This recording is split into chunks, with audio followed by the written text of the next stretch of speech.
আসসালামু আলাইকুম এভরিওয়ান। আজকে আমি পুঁটি মাছ ভুনা করব। আর বড় বড় কয়েকটা পুঁটি নিয়ে নিছি ভাজার জন্য, ভাজা খাওয়ার জন্য। আর এখানে পুঁটি মাছ ভুনা করবো, কীভাবে করি দেখেন আপনারা সম্পূর্ণ ভিডিও। যেই মাছগুলো ভাজা করবো এগুলোর মাঝে নুন হলুদ মাখায় নেব। মরিচ গুঁড়ো, হলুদের গুঁড়ো, লবণ, সামান্য রান্নার তেল দিয়ে দিলাম। ভালো করে মিক্স করা হয়ে গেছে। চুলায় ফ্রাই প্যান বসায় দিছে, এবার তেল দিয়ে দিব ফ্রাই প্যানে। আজকে আমি সরিষার তেলে রান্না করব। মাছগুলো দিয়ে দিব।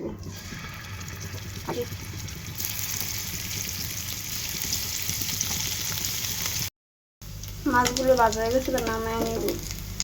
মাছগুলো বোনা করার জন্য সেগুলোর মাঝে নুন হলুদ মাখায় নিচ্ছে, ভাজা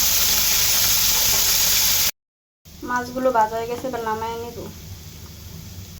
মাছ বোনা করার জন্য এখানে পেঁয়াজ কুচি করে নিয়েছি, রসুন কুচি, কাঁচামরিচ কুচি, এখানে আদা রসুন বাটা আর টমেটো কেটে নিয়েছি।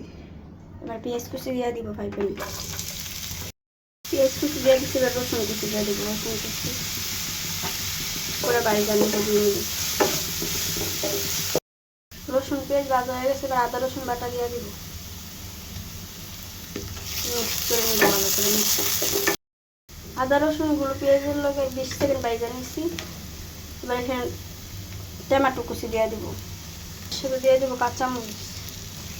ভালো করে মিক্স করে নেব পেঁয়াজ রসুনের সাথে। ভালো করে মিক্স করে নিচ্ছি। এবার গরম মশলা দিয়ে দেবো। হলুদ গুঁড়ো, হাফ চামচ ফাঁকি মরিচের গুঁড়ো, লবণ 1 চামচ। 2 মিনিট বাইজা নিচ্ছিলাম, এবার পানি দিয়ে দেবো। ঢাকনাটা ডাইকে 10 মিনিট রান্না করে নিব। ঢাকনাটা খুলে তরকারিটা লাড়া দিয়ে মাছ দিয়ে দিব। মাছগুলো দিয়ে দিব।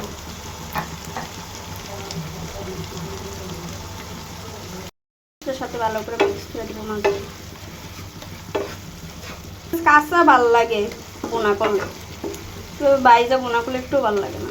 তোমার জন্য খালি বাইজা বোনা করা। কাঁচা মাছটা কষায় তারপরে বোনা করে তো এটা আরো স্বাদ। ওইটাই তো স্বাদ লাগে। পুঁটি মাছ তো মানুষ এমনিই খায়, কিন্তু আমরা বাই তো কাঁচা খাইতে পারে না।